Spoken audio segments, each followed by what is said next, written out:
गोरक्ष पीठाधीश्वर योगी आदित्यनाथ ने नवरात्र की नवमी पर शुक्रवार को गोरखपुर में अपने आवास पर कन्या पूजन किया। इसके बाद उन्होंने कहा कि जिस समाज में महिलाओं को सम्मान और सुरक्षा मिलती है, वह समाज स्वयं समृद्ध और सुरक्षित हो जाता है। सनातन धर्म की परंपरा में हमारे वेद ग्रंथ में इस बात का उल्लेख है।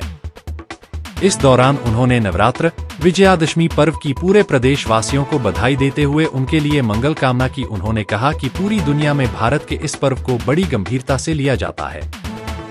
भारत देश से नारी सम्मान और आज के दिन कन्या पूजन की जो झलक पूरे विश्व हो जाती है, वह महिला सशक्तिकरण, सम्मान और हमारे सनातन धर्म की प्रतिष्ठा को स्थापित करता है।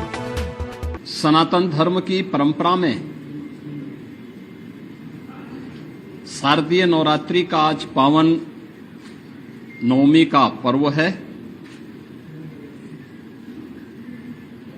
इस अवसर पर पूरे प्रदेशवासियों को मैं शारदीय नवरात्रि की नवमी तिथि पर हृदय से बधाई देता हूं। जगत जननी मां भगवती दुर्गा के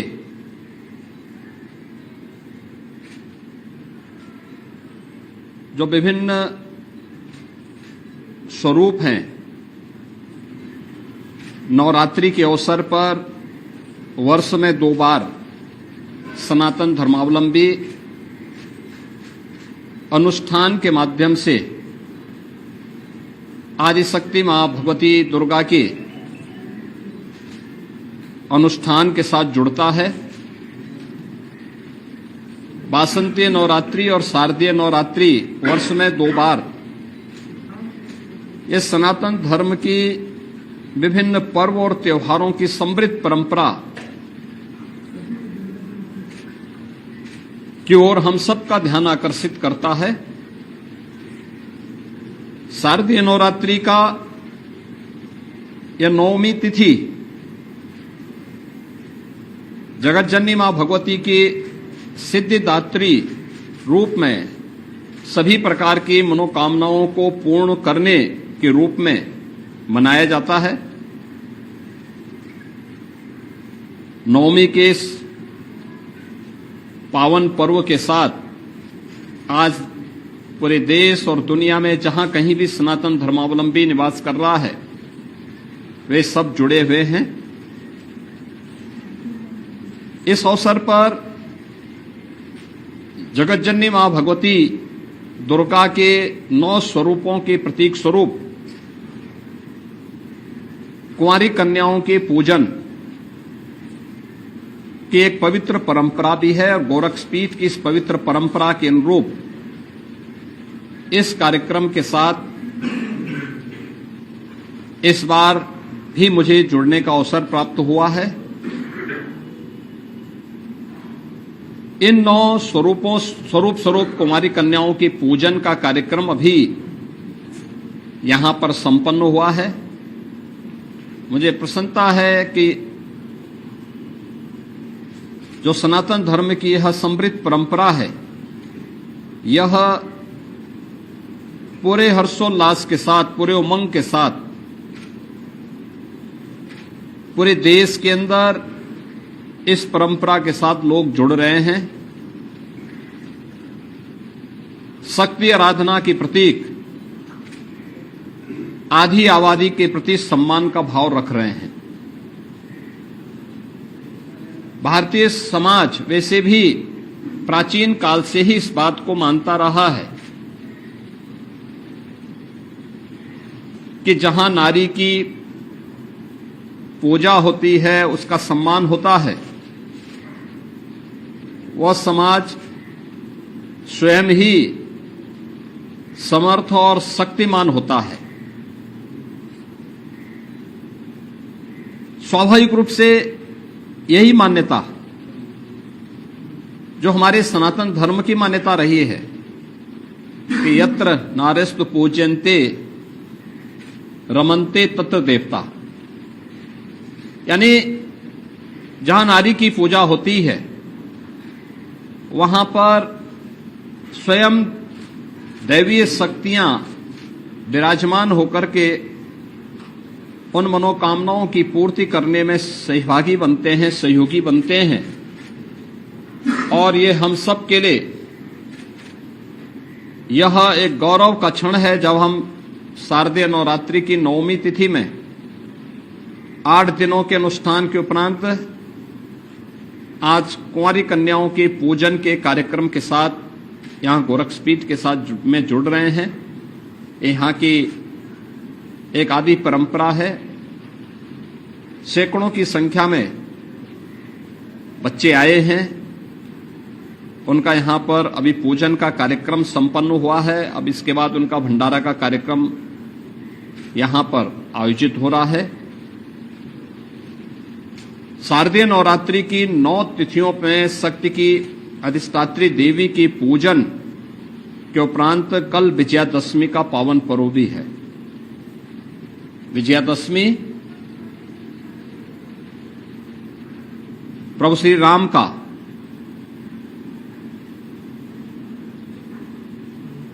रावण पर विजय के उल्लास का पर्व है। स्वाभाविक रूप से जब शक्ति की साधना होगी तो सिद्धि के रूप में विजय श्री अवश्य प्राप्त होगी। दूसरा, जो समाज अपनी आधी आबादी का सम्मान करेगा, उसका सशक्तिकरण करेगा, वह समाज स्वयं ही विजय श्री को वर्ण भी करेगा। यह पर्व इस बात की भी प्रेरणा प्रदान कर रहा है। आज के इस अवसर पर जब हम लोग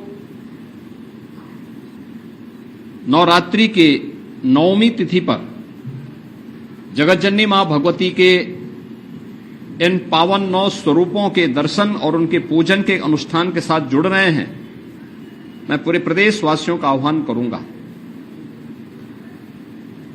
कि हमारी सनातन धर्म की परंपरा कितनी पवित्र और कितनी उदात्त रही है कि उसने हर महत्वपूर्ण पर्व और त्योहार को समाज को आगे बढ़ने, एक नई प्रेरणा प्रदान करने का माध्यम बनाया है। शारदीय नवरात्रि आधी आबादी के सम्मान का, उनकी सुरक्षा का, उनके स्वावलंबन का भी एक नई प्रेरणा हमें प्रदान कर रहा है। आधी आबादी का सम्मान होगा, उनका सशक्तिकरण होगा, तो समाज स्वयं ही समर्थ और सशक्तिमान और सामर्थ्यमान होगा। भारतीय मनीषा ने वैसे ही नहीं कहा कि यत्र नारस्तु पूजन्ते रमन्ते तत्र देवता। ये दैवीय शक्तियां वहीं बसेंगी जहां उस प्रकार के अनुकूल वातावरण हो, और इस वातावरण के लिए उस प्रकार का माहौल बनाना हम सबकी जिम्मेदारी बनती है। सुरक्षा सबको मिलनी चाहिए, लेकिन अगर आधी आबादी स्वयं सुरक्षित हो जाएगी तो पूरे समाज की सुरक्षा उसके साथ जुड़ी हुई है।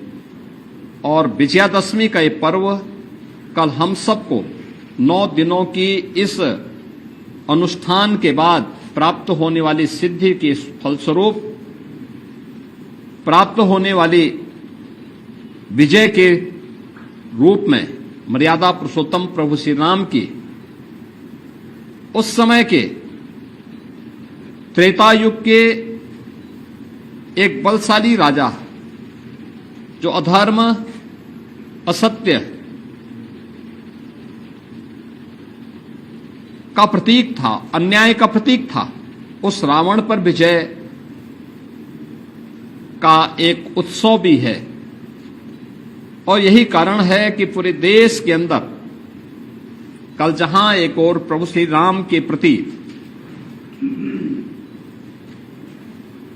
सम्मान का भाव व्यक्त करने के लिए, श्रद्धा का भाव व्यक्त करने के लिए हर सनातन धर्मावलंबी रामलीलाओं के माध्यम से प्रभु राम के राज्याभिषेक के आयोजन के साथ जुड़ेगा, उनका अनुष्ठान के साथ जुड़ेगा, वहीं दूसरी ओर रावण के पुतले भी दहन करने का एक लंबी परंपरा इस अवसर पर हर सनातन धर्मावलंबी की परंपरा में देखने को मिलता है। आज के इस अवसर पर मैं एक बार फिर से प्रदेशवासियों को आदि शक्ति के सम्मान, सुरक्षा और स्वावलंबन से जुड़े हुए इस पावन पर्व शारदीय नवरात्रि की नवमी तिथि पर हृदय से बधाई देता हूं। यही हमारा स्टार डिजर्ट। डन बेटा। बाय द वे, ये देख, तुम्हें शादी के बाद देने वाली थी, पर अभी सही है। It's really beautiful aunty. और ये रिसेप्शन पे। आंटी मैं अभी ट्राई करके आऊँ? भाभी आपने तो इसे बेटी बना लिया, लेकिन ये तो अभी भी आंटी पे अटकी है। फॉर्मेलिटी के लिए तो सब माँ कहते हैं, लेकिन जब ये बोलेगी दिल से बोलेगी।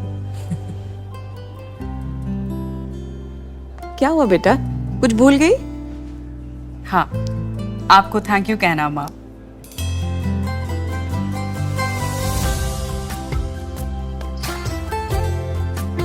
एस्प्रा, जश्न सच्चाई का।